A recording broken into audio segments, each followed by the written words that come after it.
O hospital estava silencioso, mas não de um silêncio comum, era um silêncio que parecia respirar, pulsar entre os corredores frios iluminados por lâmpadas fluorescentes que piscavam intermitentemente. Meu turno começou às 23 horas, e desde os primeiros minutos senti algo diferente, como se cada sombra estivesse observando meus passos. O corredor principal, normalmente vazio, parecia se estender infinitamente, e o som distante de passos ecoava mesmo sabendo que eu estava sozinho. As paredes, com manchas amareladas e quadros tortos, pareciam sussurrar histórias que ninguém tinha coragem de ouvir. Foi nesse instante que ouvi o primeiro grito abafado, vindo do segundo andar, um som que não parecia humano, mas que também não era totalmente desconhecido. Enquanto me aproximava, senti o ar se tornar gelado, e uma sensação de que algo estava ali, esperando pacientemente por mim. A porta de um quarto que deveria estar vazio estava entreaberta, e dentro, uma cadeira de rodas balançava sozinha, sem vento ou movimento aparente. Um enfermeiro veterano me disse uma vez que algumas noites, os pacientes que nunca acordaram ainda permanecem nas sombras, observando quem entra e quem sai. Foi exatamente isso que senti, olhos invisíveis me seguindo, cada passo sendo contado. Ao tocar a maçaneta, um arrepio percorreu minha espinha, e a sensação de ser observado se intensificou a ponto de meu coração quase parar. Os sussurros começaram logo em seguida, vindos de corredores que estavam vazios. Palavras incompreensíveis, mas carregadas de dor e agonia, atravessavam a escuridão, penetrando meus pensamentos. Lembrei-me de relatos de colegas que, após ouvirem esses mesmos sons, tinham pesadelos por semanas, descrevendo vozes pedindo ajuda, reclamando de injustiças, ou apenas chamando por nomes que não pertenciam a ninguém presente. Em um corredor lateral, encontrei a marca de mãos na parede, não pequenas, mas adultas, como se alguém tivesse tentado desesperadamente escapar, mas fosse segurado por algo invisível. Cada passo ecoava, mas o eco parecia se multiplicar, criando a sensação de que havia dezenas de pessoas à minha volta. Um monitor cardíaco começou a emitir sinais de alerta sozinho, mas nenhum paciente estava conectado àquele equipamento. A tela piscava números e batimentos que não correspondiam a ninguém vivo, e o barulho do bip irregular parecia chamar por mim, exigindo atenção. Senti minhas mãos tremerem, mas continuei andando, sabendo que algo me observava, algo que não queria ser visto, mas que se deleitava em saber que eu podia percebê-lo. Subi para o terceiro andar, onde raramente alguém ia, e o cheiro de desinfetante misturado a algo mais podre me atingiu. Um corredor inteiro estava coberto por manchas que lembravam sangue seco, mas sem origem clara.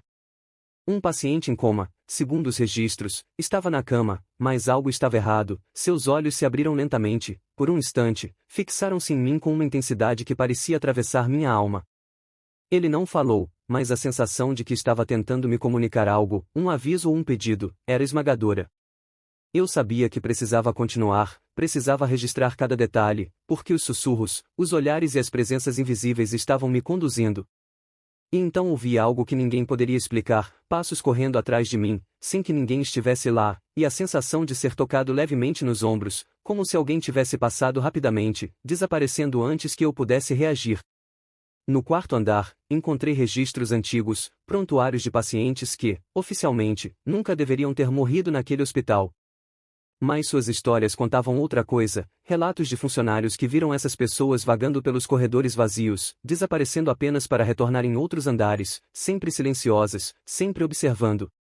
Um diário esquecido no chão mencionava um paciente declarado morto, mas que continuava sendo visto por enfermeiros e médicos em turnos diferentes, sempre sentado na mesma posição, como se esperasse por algo que ninguém poderia entender.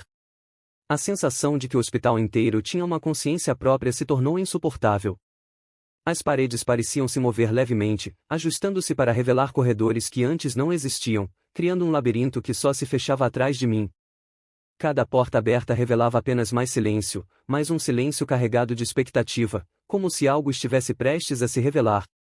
Enquanto descia para a ala antiga, encontrei vestígios de antigos procedimentos, instrumentos abandonados com manchas que não podiam ser explicadas, e um cheiro de ferro que me fez parar por segundos.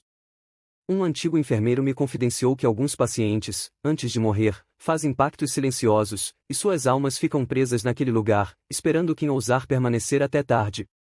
Foi nesse momento que ouvi uma risada baixa, gélida, vindo do corredor que levava à ala de isolamento. A risada parecia se multiplicar, ecoando em todas as paredes, me cercando. Eu não sabia se deveria correr ou observar, mas o corpo parecia paralisado.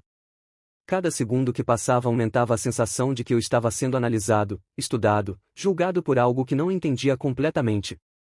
Os relatos dos funcionários que trabalharam ali antes se misturavam à minha própria experiência, portas que se abrem sozinhas, corredores que mudam de forma, sussurros impossíveis de serem compreendidos, aparições de pacientes que já haviam morrido e que repetem gestos cotidianos de maneira fantasmagórica. Um paciente, diagnosticado com morte cerebral, levantou-se em sua cama e começou a caminhar lentamente pelo quarto, seus passos silenciosos, olhos fixos em mim. Ao me aproximar, ele desapareceu, como se nunca tivesse existido, mas o frio deixado em meu corpo permaneceu. Comecei a perceber um padrão: esses eventos não ocorriam aleatoriamente, mas sempre durante horários específicos, quando o hospital parecia ter uma energia própria, independente da presença de humanos. O silêncio tornou-se mais pesado a cada minuto.